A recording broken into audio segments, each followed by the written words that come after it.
সম্মানিত দর্শক, very interesting একটি বিষয়।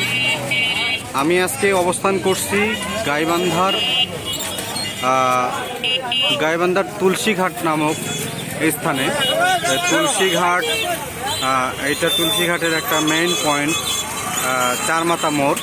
তো এখানে আমি একটা বিষয় আমার চোখে পড়লো, সেটা হচ্ছে মানসিক প্রতিবন্ধী কি ভারসাম্যহীন, আসলে জানি না উনি কেমন, আসলে ওনার কি অবস্থা আমি জানি না। উনি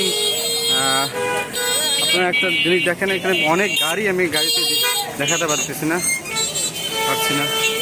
এই দেখেন যে একজন ভাই বউসাই উনি বউসাই লিফলেট নিয়ে এই গাইবান্ধার তুলসীঘাট চার মাথায় ঘুরে বেড়াচ্ছেন। আসলে আমার যতটুকু আমি জানতে পারলাম, উনি বউ চাই,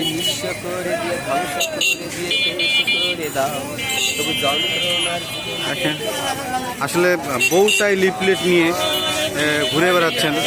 যদি তুলসীঘাট এবং গাইবান্ধা জেলার মধ্যে কোনো বউ থাকেন তাহলে ওনার কাছে চলে আসেন।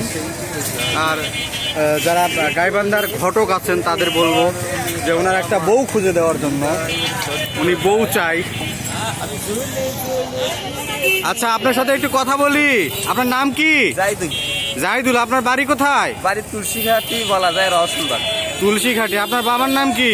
মৃত্যু আব্দুল ওয়াজেদ। মৃত্যু আব্দুল ওয়াজেদ। আপনি কি বিয়ে শাদী করেন নাই? না, বিয়ে শাদী।